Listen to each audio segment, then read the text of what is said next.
Good afternoon, class 11th. I hope you all have written your tests very well. Coming back to the topic, we were discussing about immunology, and today we shall be discussing what substances can be used as vaccines. So the first substance which is generally used as vaccine are the killed microorganisms. So what is being done here? The killed microorganisms are taken and they are being injected into your body in the form of a vaccine. So they are not dangerous now. They are killed in certain form, but they produce their protein coat or certain products which are still present in them. They are producing this effect in our body and helping our body system to produce antibodies, thus providing us immunity. So examples will be, there are certain viral diseases against which these killed microorganisms are administered as vaccine. Examples will be polio vaccine, the name you remember, Salk vaccine, and the influenza vaccine. Then we have certain bacteria also which has been administered in the killed format.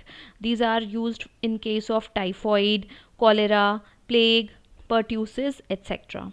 Okay, so this is important. You need to remember the examples. If you have not written the examples, if the examples are not there in your notes, just mention that these examples are there because the questions will come accordingly. The next substance which is used as a vaccine is a toxoid. Toxoids. We call toxoids in such that because they are the toxins which are produced by the microorganisms. Okay, they are not the microorganism themselves, but they are the products of the microorganisms, and the product of microorganisms are nothing but toxins.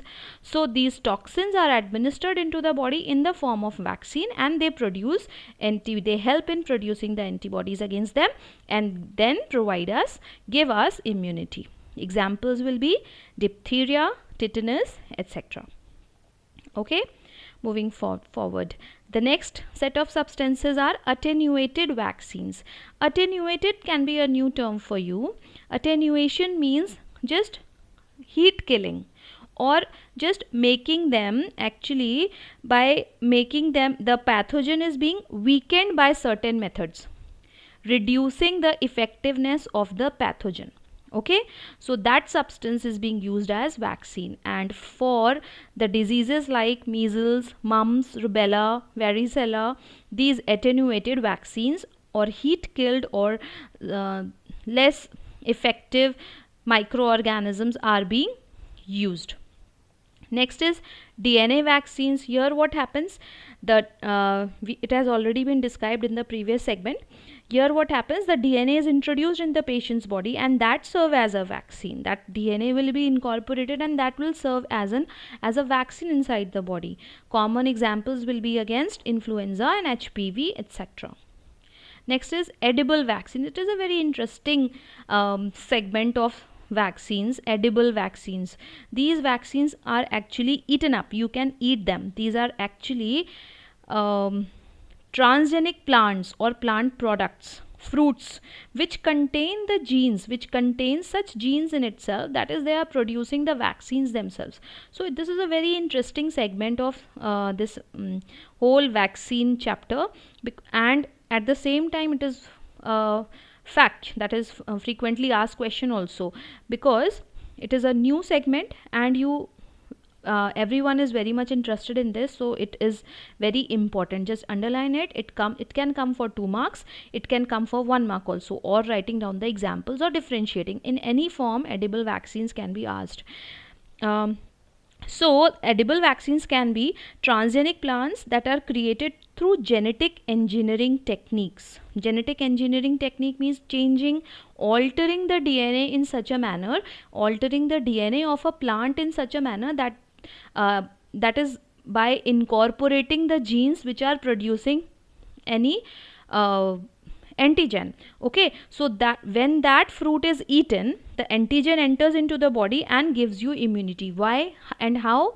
Because when antigen will enter into the body, of course it will help the body to produce antibodies, and that is how your immunity develops. So this segment of vaccines, that is edible vaccines, becomes very it is now very popular amongst children. Actually, right now it is being worked upon, and see, it has added advantage also.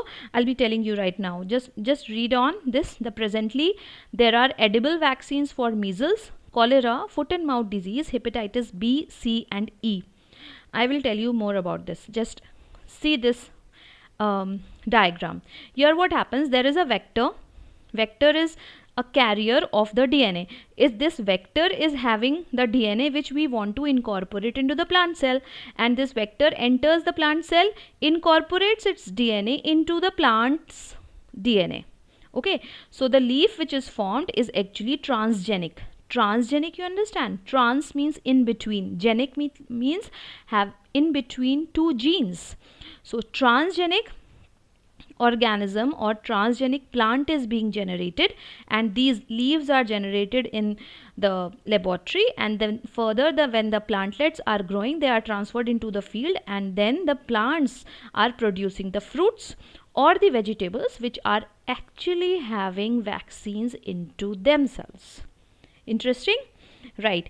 So there are so many advantages of having these kind of edible vaccines present, because what happens when a child goes, when parents take any child to the doctor for vaccination, what happens, there is a tremendous painful injections are being given, and the child is not well for certain days, and there is a kind of fear generated in the child that okay, again I will be given an injection. So all these things are being removed, plus you have to store the vaccines. The normal vaccines have to be stored well, and they should be administered by a person who is specially trained, that is a doctor or a compounder or some health personnel need to administer that injection into the body.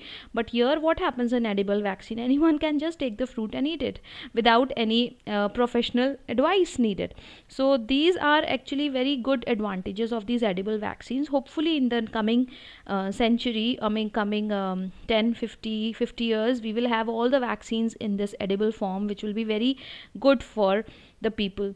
Plus these vaccines can be easily transported from one place to another, and then they will have higher shelf life, because if certain vaccines are taken out of the refrigerator and not maintained for certain time at a particular temperature, they will lose their effectiveness. So this thing will not be there in these kind of edible vaccines, because fruits, if stored in normal refrigeration process also, if they are taken out also from certain time, or because of non availability of electricity for certain time, they will not be spoiled. Okay, so it is, these whole concept of edible vaccine is very important and is very interesting also. Clear? So you will learn these notes for edible vaccine, and this diagram, probably you can make this diagram also to explain whatever you want to explain. Depending on the question, you will frame your answer likewise. Okay.